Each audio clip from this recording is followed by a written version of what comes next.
Hello friends, मैं नीता भास्कर आप सभी लोगों का अपने यूट्यूब चैनल पर स्वागत करती हूँ और आशा करती हूँ कि आप सभी लोग अच्छी तरीके से अपनी तैयारी में लगे होंगे।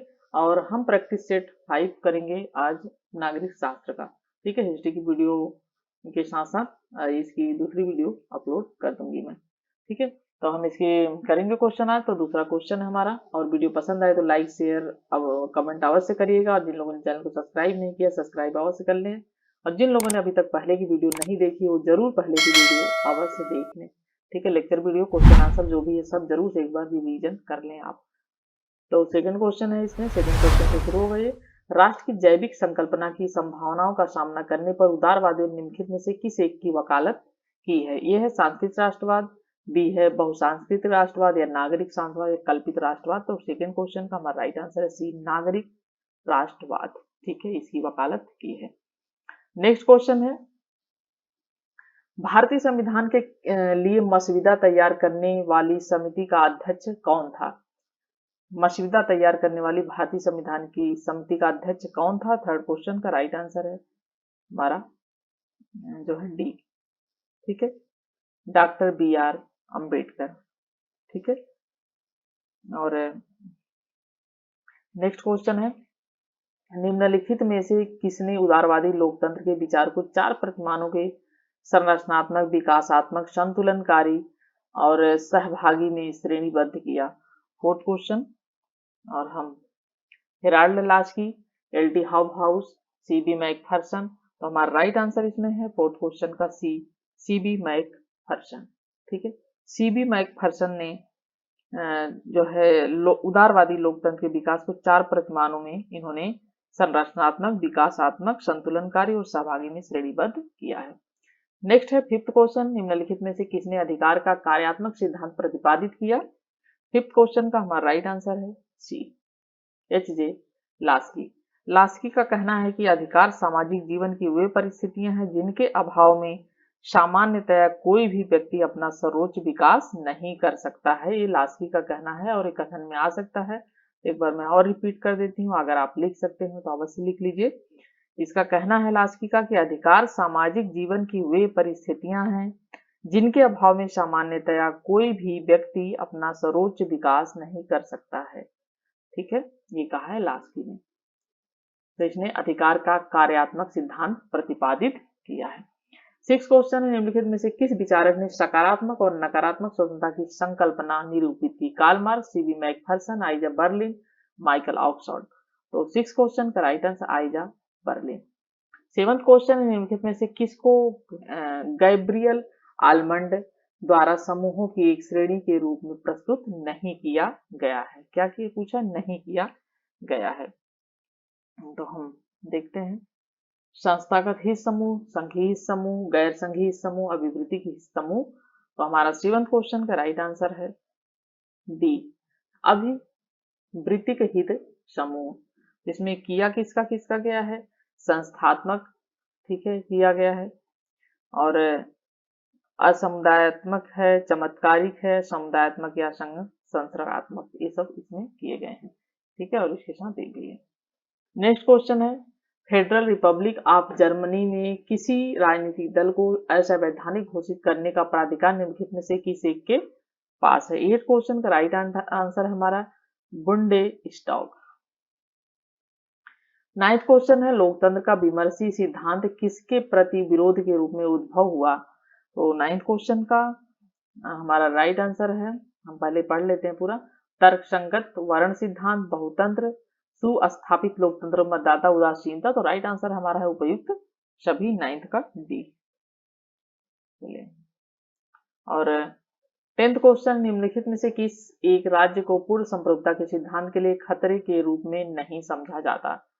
यह है वैश्वीकरण और इसकी प्रादेशिकतावाद के विविध रूप, क्षेत्रीय एकीकरण के संघ, वैश्विक वित्तीय संस्थान और पार राष्ट्रीय निगम। तो टेंथ क्वेश्चन का हमारा राइट आंसर है बी, क्षेत्रीय एकीकरण के संघ। नेक्स्ट है, निम्नलिखित में से कौन सा गृह एवं विदेशी दोनों में अभिकरणों के साथ अपने संबंधों में स्वतंत्रता द्वारा विशेषीकृत है? इंडिपेंडेंस द्वारा। ठीक है, तो 11th क्वेश्चन का राइट आंसर है संप्रभुता। ठीक है, संप्रभुता एक सर्वोच्च शक्ति होती है जो आंतरिक और बाहरी दोनों मुद्दों पर स्वतंत्र होती है। और हाग्रा ग्रेशियस ने ब्राहा संप्रभुता का प्रतिपादन किया था और कहा था कि प्रत्येक देश अपने संबंध निर्धारण के मसले पर सर्वोच्च स्वतंत्र तथा समान है। जबकि आंतरिक संप्रभुता का क्या अर्थ होता है? किसी निश्चित जो भूभाग यानी जो निश्चित भूभाग है, एरिया है, जमीन है, उसके अंतर्गत कानून बनाने की जो सर्वोच्च शक्ति होती है उसे कहा गया आंतरिक संप्रभुता। नेक्स्ट क्वेश्चन है, संप्रभुता के बारे में मैंने वैसे लेक्चर वीडियो भी डाला है और बहुत अच्छे से पढ़ाया हुआ है पॉइंट टू पॉइंट, तो एक बार जाके आप देख लें, संप्रभुता के बारे में आपको अच्छी तरीके से समझ में आ जाएगा। नेक्स्ट क्वेश्चन है, संप्रभुता का बहुलवादी सिद्धांत किसमें विश्वास करता है?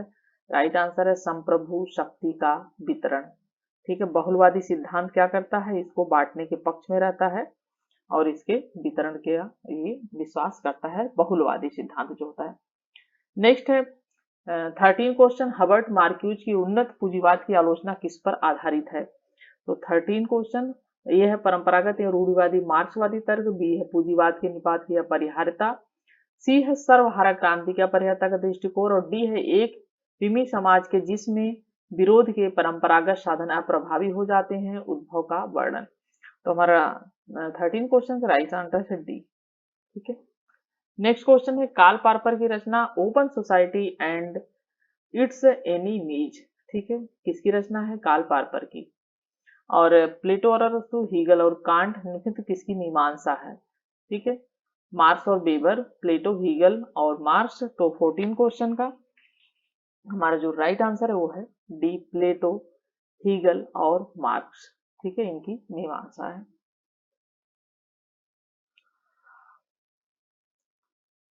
नेक्स्ट क्वेश्चन है, अरस्तु ने यह घोषणा करने में कि मनुष्य स्वभाव से एक राजनीतिक प्राणी है, उसका कौन सा एक आशय नहीं था? यह है मनुष्य केवल राजनीतिक समुदाय से ही अच्छा जीवन जी सकता है, बी है राजनीति एक नैतिक क्रिया है जिसका सरोकार एक न्यायपूर्ण समाज की रचना है, और सी है राज्य और सिविल समाज के बीच विभेद है, और यही इसका राइट आंसर जो क्या है, ये सी है, राज्य और सिविल समाज के बीच विभेद है। ठीक है, नेक्स्ट क्वेश्चन हम देखते हैं। नेक्स्ट क्वेश्चन है, निम्नलिखित विचारकों में से किसने यह दावा किया कि उदारवादी लोकतंत्र को मानव शासन के अंतिम प्रकार के रूप में मान्यता देने के साथ ही विचारों के इतिहास का अंत हो गया? तो 16 क्वेश्चन का हमारा राइट आंसर है D, Francis Fukuyama. Next question है, के आर पॉपर ने जिस खंड से सामाजिक इंजीनियरिंग की वकालत की है वह किस परिवर्तन के लिए निर्देशन प्रदान करता है? तो 17 क्वेश्चन है, पहला है क्रांतिकारी परिवर्तन, दूसरा सुरक्षा बलों द्वारा परिवर्तन, बल प्रयोग द्वारा बहिर्जात परिवर्तन, विधि द्वारा अभिधर्मी परिवर्तन। तो 17 क्वेश्चन का राइट आंसर है डी, विधि द्वारा अभिवर्धी परिवर्तन। नेक्स्ट क्वेश्चन है 18 क्वेश्चन, भारत के नियंत्रक एवं महालेखा परीक्षक कैग के संबंध में निम्नलिखित कथनों में से कौन से सही? कैग लोक से लेखा समिति की बैठकों में भाग ले सकते हैं, कैग लोकसभा तथा राज्यसभा की बैठकों में भाग ले सकते हैं, या कैग को अधिकारदार संघ सरकार की शक्तियों के लाभ सहित विस्तृत है। 18 क्वेश्चन में देखते हैं हम कौन कौन से कूट का प्रयोग करेंगे, कौन कौन सा सही है। तो इसमें जो सही है सिर्फ एक। ठीक है, कौन सा सही है? सिर्फ एक। कैग लोक लेखा समिति की बैठकों में भाग ले सकते हैं, बस यही राइट है। नेक्स्ट क्वेश्चन है, भारत के राष्ट्रपति के निर्वाचन से संबंधित निम्नलिखित कथनों में से कौन सा सही है? 35 वर्ष की आयु से ऊपर का कोई व्यक्ति भारत के राष्ट्रपति के रूप में निर्वाचन के लिए पात्र है। भारत का राष्ट्रपति एक से अधिक अवधि के लिए पुनर्निर्वाचन का पात्र है। थर्ड है, कोई व्यक्ति यदि लाभ का पद धारण करता है तो वह भारत के राष्ट्रपति के लिए निर्वाचन का पात्र नहीं है। तो 19 क्वेश्चन का कौन कौन सा सही है? 1, 2 और 3। ठीक है, राइट ऑप्शन हमारा हो जाएगा सी, तीनों ही सही है। और किस अनुच्छेद में राष्ट्रपति के बारे में बात की गई है, योग्यताओं के बारे में? तो अनुच्छेद 58 है जिसमें राष्ट्रपति पद के लिए योग्यताओं का वर्णन किया गया है। कौन सा अनुच्छेद है? अनुच्छेद है वो 58। ठीक है, जिसमें राष्ट्रपति की योग्यताओं के बारे में बात की गई है। नेक्स्ट क्वेश्चन, निम्नलिखित मूल अधिकारों में से कौन सा एक भारत के नागरिकों के पास नहीं है? भारत के किसी भाग में निवास करने और बस जाने का अधिकार है, बिल्कुल। और संपत्ति अर्जन, धारण और व्यसन का अधिकार, और कोई वृत्ति करने का अधिकार, सहकारी समितियां बनाने का अधिकार। तो पूछा है कि निम्नलिखित मूल अधिकारों में से कौन सा एक भारत के नागरिकों के पास नहीं है। ठीक है, तो इसमें राइट आंसर है 20 का बी। ठीक है, संपत्ति अर्जन, धारण और व्यसन का ये अधिकार मूल अधिकार में नहीं आता है। ठीक है, बाकी कोई वृत्ति व्यवसाय कर सकते हैं, सरकारी समितियां बनाने का, ये सब अधिकार है, तो मूल अधिकार में नहीं है। संपत्ति का अधिकार 44वें संशोधन द्वारा हटा दिया गया था।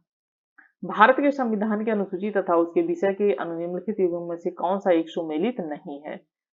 ठीक है, कौन सा एक सुमेलित नहीं है। 8वीं अनुसूची भाषाएं, 2री अनुसूची शपथ या प्रतिज्ञान के प्रारूप, 4थी राज्यसभा के स्थानों का आवंटन, और 10वीं दल बदल के आधार पर के बारे में उपबंध है। तो 3 इसमें से सुमेलित हैं, जो कौन सी सुमेलित नहीं है वो है बी। ठीक है, 2री अनुसूची शपथ या प्रतिज्ञान के प्रारूप, ये सूची संबंधित नहीं, बाकी ये भी सुमेलित है, ए भी सुमेलित है और ए भी सुमेलित है। ठीक है, राष्ट्रपति उपराष्ट्रपति सहित भारत के उच्च पद के वेतन भत्ते से संबंधित जो है 2री अनुसूची है। किससे संबंधित है 2री अनुसूची? राष्ट्रपति उपराष्ट्रपति सहित भारत के जो उच्च पदाधिकारी हैं उनके वेतन और भत्तों से संबंधित है। ये वेतन और भत्तों से संबंधित है। राष्ट्रपति और जो उपराष्ट्रपति हैं और उसके साथ साथ और उच्च अधिकारी वेतन भत्ते से संबंधित है। ठीक है, 2री अनुसूची। नेक्स्ट क्वेश्चन है, निम्नलिखित में कथनों पर विचार कीजिए। भारत का संविधान संसद को साधारण बहुमत से कोई विकल्प संकल्प पारित कर नए राज्यों का निर्माण तथा वर्तमान राज्यों के क्षेत्रों, सीमाओं या नामों में परिवर्तन करने की शक्ति प्रदान करता है। दूसरा पॉइंट है, भारत के संविधान के अनुच्छेद 370 के अधीन जम्मू कश्मीर को विशेष दर्जा दिया गया। उपरोक्त में से कौन सा सही है? तो 22 का जो है राइट आंसर है 1 तथा दोनों ही ये सही है। नेक्स्ट है 23 क्वेश्चन, लोकसभा का अध्यक्ष किसको संबोधित लेख द्वारा अपना पद त्याग देगा? लोकसभा का अध्यक्ष। ठीक है, 23 का हमारा राइट आंसर है डी। लोकसभा का अध्यक्ष किसको अपना त्याग पत्र देता है? लोकसभा का जो उपाध्यक्ष होता है उसको त्याग पत्र देता है। नेक्स्ट क्वेश्चन है, निर्वाचन आयोग किसी राजनीतिक दल को एक राष्ट्रीय दल के रूप में मान्यता देता है। पहला पॉइंट है, वह 4 या अधिक में लोकसभा या राज्य विधानसभाओं के लिए साधारण निर्वाचन में किए गए मतदान के कुल वैध मतों का कम से कम 6% मत प्राप्त करे। वह लोकसभा के लिए साधारण निर्वाचन में किसी राज्य की राज्यों के कम से कम 4 सीटों पर जीत हासिल करे। और हम देखते हैं तो इसमें 1 और 2 दोनों ही जो है सही है। ठीक है, दोनों ही बातें उसमें सही कही गई हैं, दोनों ही देखी जाती हैं। नेक्स्ट है, अंतर्राष्ट्रीय संधियों को भारत के किसी भाग अथवा संपूर्ण भारत में लागू करने के लिए संसद कोई भी कानून बना सकती है। ठीक है, सभी राज्यों की सहमति से, बहुसंख्यक राज्यों की सहमति से, संबंधित राज्यों की सहमति, बिना किसी राज्य की सहमति से। तो जो अंतर्राष्ट्रीय संधियों को भारत के किसी भाग में अथवा भारत में संसद कोई भी कानून बना सकती है, तो ये है बिना किसी राज्य की सहमति से। राज्य की सहमति की आवश्यकता नहीं होती संसद को। लोकसभा द्वारा विचारार्थ भेजे गए वित्त विधेयक को राज्यसभा अधिकतम कितने समय तक रोके रख सकती है? ठीक है, भेजे गए वित्त विधेयक को तो कितने समय तक रोक सकती है? सिर्फ 14 दिन। ठीक है, सिर्फ 14 दिन तक रोक सकती है। और वित्त विधेयक का प्रावधान किसमें है? अनुच्छेद 110 में। ठीक है, किसमें है? अनुच्छेद 110 वित्त विधेयक से संबंधित। नेक्स्ट है, भारतीय संविधान सभा के प्रथम दिन के अधिवेशन की अध्यक्षता इन्होंने की थी। Doctor Rajendra Prasad, Pandit Jawaharlal Nehru, doctor B R. Ambedkar, doctor Sachchidanand Sinha. भारतीय संविधान सभा के प्रथम दिन के अधिवेशन की अध्यक्षता, ये भी क्वेश्चन बहुत बार पूछा जाता है। और ये थे डॉक्टर सच्चिदानंद सिन्हा, जो अस्थायी अध्यक्ष नियुक्त हुए थे। ठीक है, 27 क्वेश्चन हमारा। नेक्स्ट क्वेश्चन है, भारत के प्रथम विधि अधिकारी के रूप में कौन माना जाता है? तो कौन माना जाता है प्रथम विधि अधिकारी के रूप में? ये होते हैं भारत के महान्यायवादी। ठीक है, भारत के जो महान्यायवादी थे वो भारत सरकार का प्रथम विधि अधिकारी के रूप में इन्हें जाना जाता है। ठीक है, और भारतीय संविधान का जो अनुच्छेद है 76 के खंड 1 के अनुसार भारत का महान्यायवादी राष्ट्रपति द्वारा नियुक्त किया जाता है। ठीक है, और जो अनुच्छेद 88 है उसके अनुसार क्या है, भारत का महान्यायवादी न तो संसद का सदस्य होता है और न ही मंत्रिमंडल का सदस्य होता है, लेकिन वह किसी भी सदन में अथवा उनकी समितियों में वह बोलने का उसे अधिकार होता है और वह बोल सकता है, लेकिन उसे क्या होता है, मत देने का अधिकार उसे नहीं होता है। ठीक है, ये चीज है। तो ये कौन से अनुच्छेद से संबंधित, 76। ठीक है, 76 अनुच्छेद। नेक्स्ट क्वेश्चन है, नियंत्रक एवं लेखा परीक्षक की नियुक्ति राष्ट्रपति द्वारा होती है, वह पद से उसे अपने पद से उसे हटाया जाता है। राष्ट्रपति द्वारा संसद के दोनों सदनों के संबोधन पर, सर्वोच्च न्यायालय द्वारा राष्ट्रपति की संस्तुति पर, सर्वोच्च न्यायालय द्वारा। तो 29 का राइट आंसर है बी, संसद के दोनों सदनों के संबोधन पर। ठीक है, 29 का राइट आंसर है बी। लाभ के पद पर निर्णय कौन करेगा, 30 क्वेश्चन है, ये करते हैं कौन लाभ के पद का निर्णय, ये राष्ट्रपति एवं राज्यपाल। ठीक है, ये लाभ का निर्णय का जो है वो करते हैं, निर्णय करते हैं लाभ के पद का। ठीक है, और चलिए नेक्स्ट क्वेश्चन देखते हैं। 31 क्वेश्चन है, लोकसभा के अध्यक्ष द्वारा आधिकारिक तौर पर एक राजनीतिक दल अथवा राजनीतिक दलों के गठबंधन को विपक्ष की मान्यता देने हेतु कम से कम होने चाहिए तो कितने सदस्य होने चाहिए। तो 31 का राइट आंसर है कम से कम 50 सदस्य होने चाहिए। ठीक है, नेक्स्ट क्वेश्चन देखते हैं। नेक्स्ट क्वेश्चन है, इनमें से कौन राज्य के नीति निषेध सिद्धांतों में सम्मिलित नहीं है। मद्य निषेध, काम का अधिकार, समान कार्य हेतु समान वेतन, सूचना का अधिकार। तो 32 का हमारा राइट आंसर है डी, सूचना का अधिकार जो है ये सम्मिलित नहीं, बाकी ये तीनों बातें इसमें सम्मिलित हैं। ठीक है, मद्य निषेध भी इसमें सम्मिलित है। नेक्स्ट क्वेश्चन है, 6 वर्ष की आयु से 14 वर्ष की आयु के बीच सभी बच्चों को शिक्षा का अधिकार राज्य के नीति से सिद्धांतों में सम्मिलित है, मूल अधिकार है, संवैधानिक अधिकार है, या उपरोक्त में से कोई नहीं। तो 33 का हमारा राइट आंसर है बी, यह एक मूल अधिकार है। ठीक है, और मैं इस क्वेश्चन को पहले की वीडियो में भी अच्छी तरीके से बता चुकी हूँ कि भारतीय संविधान का जो 86वां संविधान संशोधन हुआ था उस अधिनियम के द्वारा 2002 के तहत अनुच्छेद 21, ठीक है, कौन सा अनुच्छेद, अनुच्छेद 21 और 21 में क्या जोड़ा गया, जोड़ा गया है, या ए जोड़ा या लिखा आएगा, तो ए जोड़ा गया है अनुच्छेद, और इसके अनुसार शिक्षा का अधिकार इससे संबंधित है। 6 से 14 वर्ष की आयु वर्ग के सभी बालकों को निःशुल्क एवं अनिवार्य शिक्षा उपलब्ध करानी होगी। और कौन सा अधिनियम हुआ था ये, कौन सा संविधान संशोधन अधिनियम है ये, 86। ठीक है, 86वां संविधान संशोधन अधिनियम, और कब हुआ था, 2002 के तहत। चलिए नेक्स्ट क्वेश्चन है, निम्नलिखित में से कौन सा एक प्रस्ताव भारत में मंत्री परिषद रख सकता है। अविश्वास प्रस्ताव, भर्जना प्रस्ताव, स्थगन प्रस्ताव, विश्वास प्रस्ताव। तो 34 का राइट आंसर है डी, विश्वास प्रस्ताव। ठीक है, कौन सा एक प्रस्ताव भारत में मंत्री परिषद रख सकता है, यह विश्वास प्रस्ताव। नेक्स्ट क्वेश्चन है, निम्नलिखित में से कौन सा एक व्यय भारत की संचित निधि पर भारित नहीं है। भारत के राष्ट्रपति का वेतन तथा भत्ते, भारत के उपराष्ट्रपति का वेतन तथा भत्ते। सी है भारत के उच्चतम न्यायालय के न्यायाधीशों के वेतन तथा भत्ते। डी है लोकसभा अध्यक्ष का वेतन तथा भत्ते। तो 35 का हमारा राइट आंसर है बी। ठीक है, भारत के उपराष्ट्रपति का वेतन तथा भत्ते ये भारित नहीं है। ठीक है,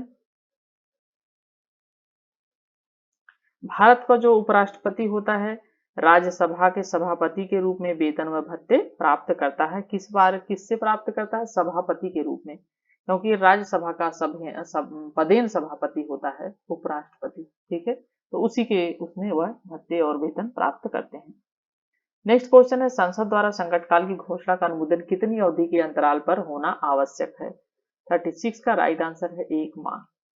ठीक है, भारतीय संविधान का जो अनुच्छेद है 352 उसके अनुसार आपात की घोषणा किस आधार पर राष्ट्रपति द्वारा युद्ध, बाह्य आक्रमण या सशस्त्र विद्रोह, और घोषणा को 1 माह के अंदर वापस नहीं लिया जाता, संसद के दोनों सदनों द्वारा 1 माह के अंतर्गत रहेगी।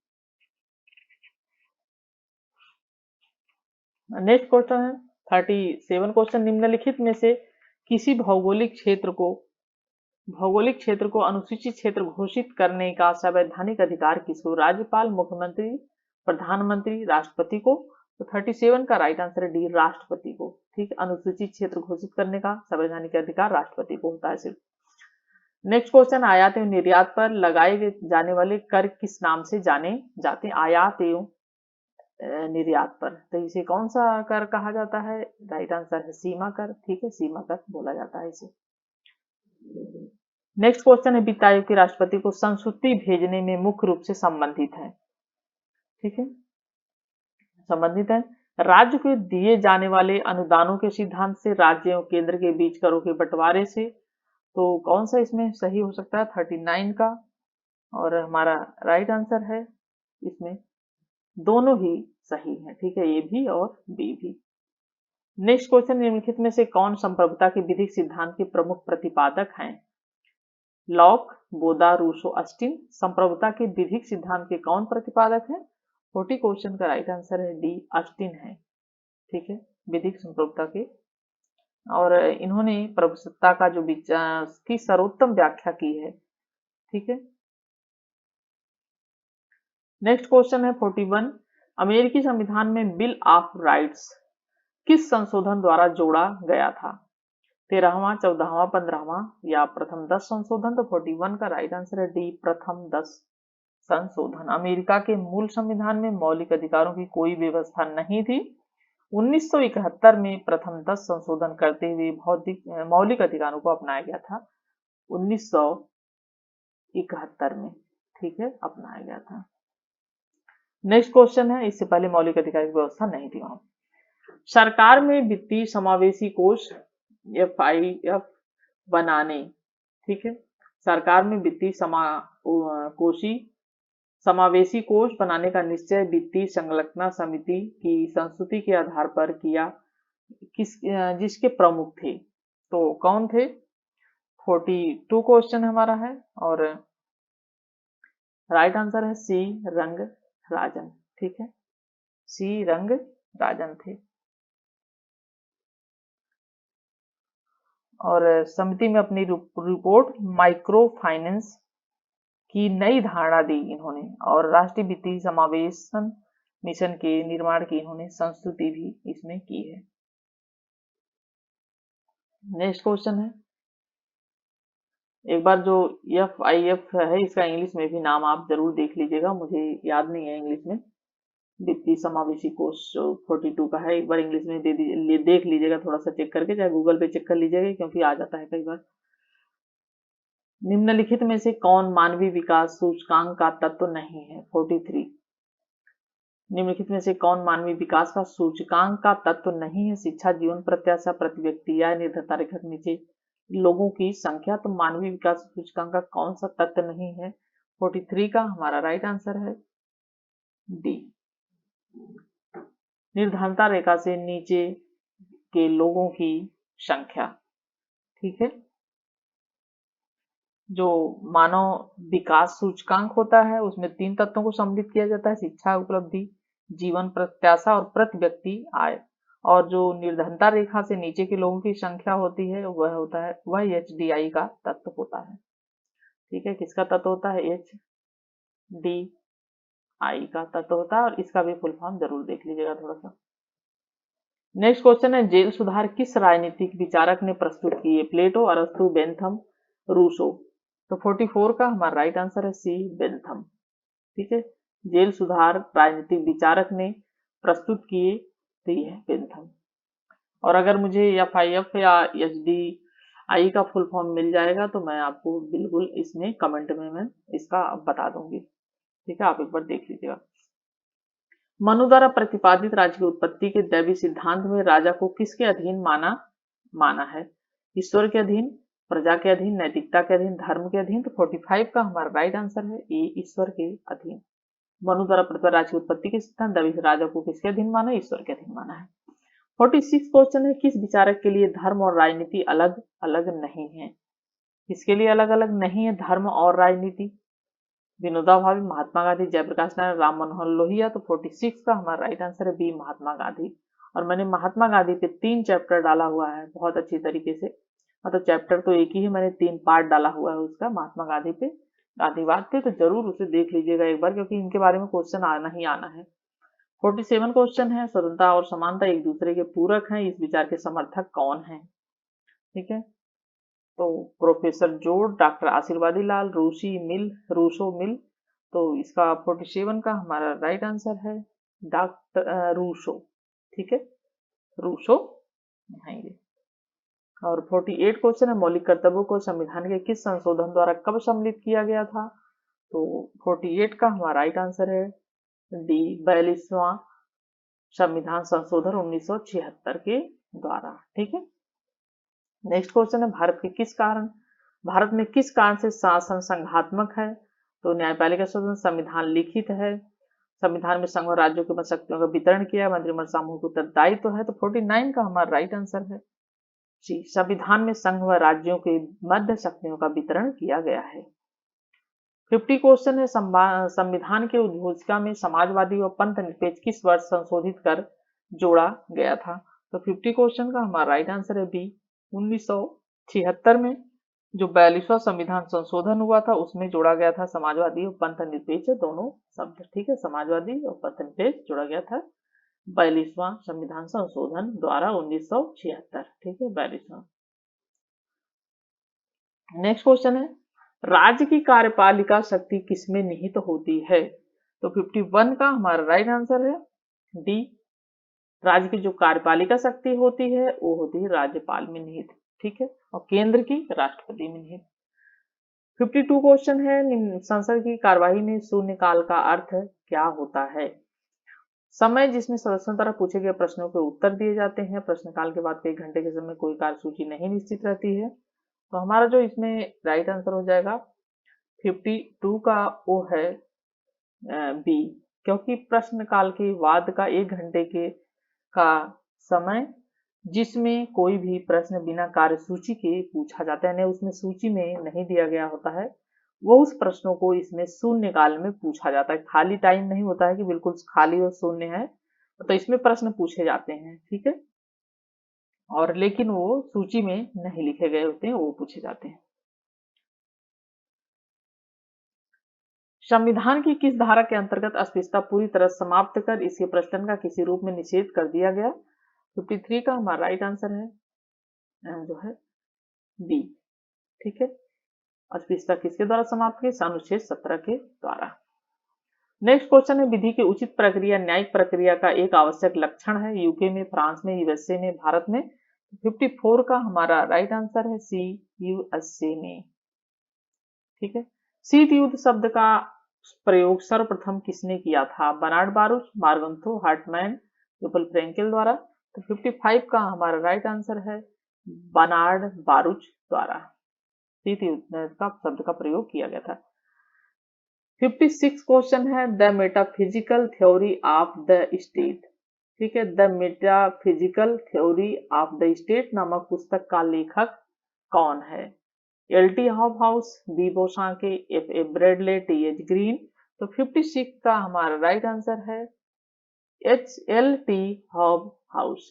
ठीक है, ये जो है इस पुस्तक का लेखक है।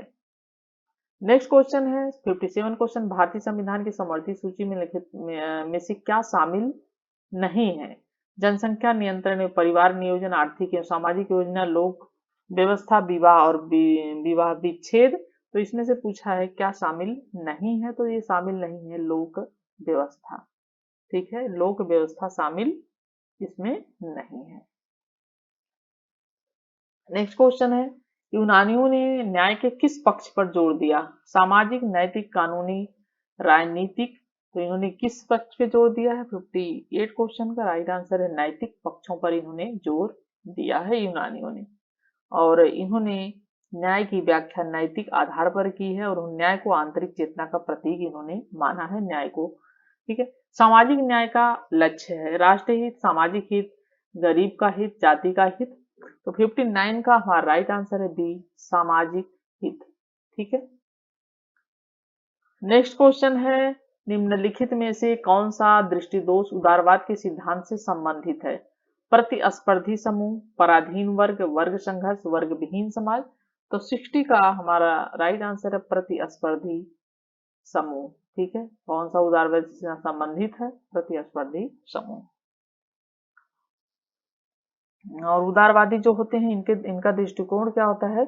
इनके अनुसार राजनीतिक विभिन्न समूहों की गतिविधियां हैं और इसमें परस्पर विरोधी तथा प्रतिस्पर्धी समूह अपने हितों की पूर्ति के लिए क्या करते हैं? अपने हितों की पूर्ति के लिए निरंतर आपस में उलझे रहते हैं और यह संघर्ष शांतिपूर्वक होता है, ऐसा भी नहीं कि उसमें लड़ाई झगड़े होते हैं, तथा राजनीति के माध्यम से इनका समाधान इस तरह से किया जाता है। निम्नलिखित में से किसने अधिकारों को निजी तथा सार्वजनिक अधिकारों में विभाजित किया? 61 question, law of work mill Spencer. तो निजी तथा सार्वजनिक अधिकारों में विभाजित किसने किया? 61 का राइट आंसर स्पेंसर ने, हर्बर्ट स्पेंसर। ठीक है। नेक्स्ट क्वेश्चन है, हमारी सामाजिक व्यवस्था का न्याय मुख्यतः इस बात पर आधारित है कि समाज में मूलभूत अधिकार तथा कर्तव्य कैसे हैं तथा समाज के विभिन्न क्षेत्रों में आर्थिक अवसर और सामाजिक परिस्थितियां कैसी हैं, यह किसने कहा है? तो 62 का राइट आंसर हमारा है बी, जॉन रॉल्स ने यह कहा है। नेक्स्ट है और लास्ट क्वेश्चन है, राज्य की उत्पत्ति के सामाजिक अनुबंध सिद्धांत का प्रथम लेखक कौन था? ह्यूगो ग्रोशियस, अथियोसिस, रिचर्ड हुकर, हॉब्स। तो 63 का हमारा राइट आंसर है रिचर्ड हुकर। ठीक है, ये है। और आशा करती हूँ कि क्वेश्चन पसंद आए होंगे। लाइक, शेयर, कमेंट अवश्य करिएगा पसंद आए video. Thank you for watching video.